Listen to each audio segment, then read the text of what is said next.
BCB president Aminul Islam বুলবুল ভাইকে পাকিস্তানে গিয়ে ঘুরে ওড়াতে দেখেছেন না? সেই যে তিনি একেবারে ছোট্টবেলায় ফিরে গিয়েছেন, এই রকম আবেগ ঘন বিভিন্ন স্টোরি আমাদের মিডিয়াতে দেখেছেন না? সেই ঘুরিয়ে ওড়ানোটা ছিল একটা ডিপ্লোমেসির অংশ, কাইট ডিপ্লোমেসি, যেটা স্বয়ং বুলবুল ভাই নিজেই বলছেন, ওই যে পিং পং ডিপ্লোমেসির মতো। দৈনিক প্রথম আলো আজকে বিসিবি প্রেসিডেন্টের একটা ইন্টারভিউ করেছে, সেইটার সারাংশর কিছুটা অংশ নিয়ে একটা প্রতিবেদন তাদের অনলাইনে গিয়েছে। মূল ইন্টারভিউটা আগামীকাল প্রিন্ট ও অনলাইন ভার্সনে দেখা যাবে বলে তারা জানিয়েছে। আমি শিওর যে ইন্টারভিউটা খুবই ইন্টারেস্টিং হবে, এবং সেইখানটাতে এই যতটুকু আজকে প্রতিবেদনে ছাপা হয়েছে তাতেই তো আমার মনে বেশ কিছু প্রশ্নের জায়গা তৈরি হয়েছে, এবং বেশ কিছু কন্ট্রাডিক্টরি যে কথাবার্তা বুলবুল ভাই বলেছেন বা তার মনোভাবে সেটা বোঝা গিয়েছে।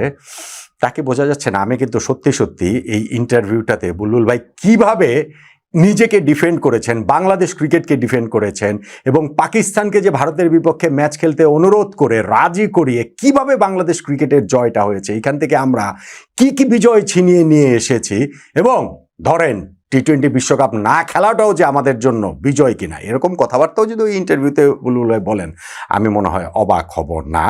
সো ওই কন্ট্রাডিক্টরি কথাবার্তাপূর্ণ ইন্টারভিউটা দেখার আগে যেই সারাংশটুকু ছাপা হয়েছে, সেই জায়গাটার আমি অন্তত পক্ষে কয়েকটা জায়গাতে আপনাদের একটু দৃষ্টি আকর্ষণ করতে চাই, স্পেশালি এই একটা জায়গায়।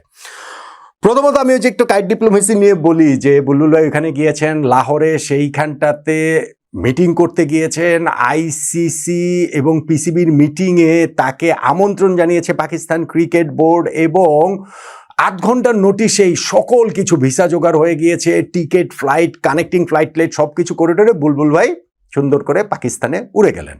কিন্তু গিয়েই মিটিং করেননি, গিয়ে করেছেন হচ্ছে কি সেই ঘুড়ি উৎসবে তিনি ছিলেন। ওই লাহোরের খুবই ঐতিহ্যবাহী একটা উৎসব নাকি সেটা, মহসিন নাকবির এলাকাও সেটা, ওই লাহোর তার ওই শহরটাতেই তার বাড়ি। পাকিস্তানের স্বরাষ্ট্রমন্ত্রীও তিনি এরকম একটা ঘুড়ি উৎসবের একটা অনুষ্ঠানটাতে বুলবুল ভাইকে নিয়ে গেছেন, তাকে প্রধান অতিথির মর্যাদা দিয়েছেন।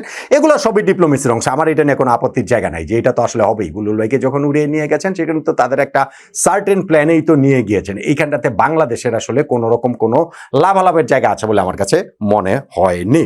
আর এই মিটিং থেকে কি হয়েছে না হয়েছে এটা নিয়ে তো অনেক আলোচনা করেছি, নিশ্চয়ই আলোচনা আরও সামনে করব। আমি যে কথাটা বলতে চাচ্ছিলাম যে এই তার ওই কন্ট্রাডিকশনের জায়গাটাতে, সেখানে আমি জাস্ট শুধু একটা জায়গায় আমি আপনাদেরকে একটু পড়েই শোনাই। ইন্টারভিউর ওই জায়গাটাতে, লাহোর সভার সবচেয়ে গুরুত্বপূর্ণ ফল ভারতের বিপক্ষে ম্যাচ বয়কটের সিদ্ধান্ত থেকে সরে এসেছে পাকিস্তান। সাক্ষাৎকারে আমিনুলের কথায় মনে হয়েছে, বুলবুলের কথায় কি মনে হয়েছে দেখেন, পিসিবির সঙ্গে বিসিবির অনেকটাই অলিখিত লেনদেনেরই ফল এটি।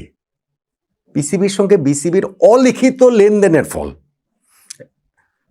পিসিবি বাংলাদেশকে সম্ভাব্য ক্ষতির হাত থেকে বাঁচাতে জোরালো অবস্থান নিয়ে আইসিসির সঙ্গে লড়েছে। এদিকে বিসিবিও পিসিবিকে তাদের ম্যাচ বয়কটের অটল অবস্থান থেকে নড়ার সুযোগ করে দিয়েছে। অটলটাতে আবার কোট আনকোট রয়েছে।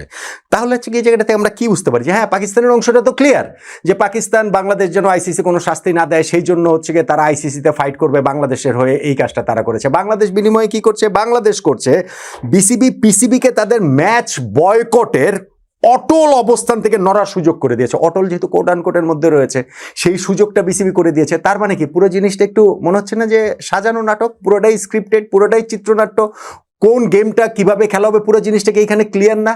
ক্লিয়ার তো। এইবার আসেন বুলবুল ভাইয়ের যে কথাটাতে, আমিনুল বলছেন বাংলাদেশের দাবি জানানোর পাশাপাশি পাকিস্তানকে ভারতের বিপক্ষে ম্যাচ খেলতে রাজি করানো তার লাহোরে যাওয়ার উদ্দেশ্য ছিল। তা আগের ইয়েটাতেই তো বোঝা গেল যে ভারত এইখানটাতে পাকিস্তানকে যে ম্যাচ বয়কটের অবস্থান থেকে নড়ার সুযোগ করে দিবে, তার মানে তো এটা পুরোটাই স্ক্রিপ্টেড। তাইলে বুলবুল ভাই যে ভারতের বিপক্ষে ম্যাচ খেলতে পাকিস্তানকে রাজি করাতে লাহোর যাওয়ার তার উদ্দেশ্য ছিল, এটা কি সত্য কথা? এই দুইটা কথা তো ভাই সত্য হতে পারে না, এই দুইটাই স্টেটমেন্ট তো সত্য হতে পারে না, কোনো একটা তো মিথ্যা কথা। এবার বুলবুল ভাইয়ের কোডের মধ্যে রয়েছে সবার এজেন্ডা ছিল বাংলাদেশকে যে ক্ষতিগ্রস্ত করা হচ্ছে সেটা যাতে না হয়। ঠিক আছে, সেটা হয়েছে।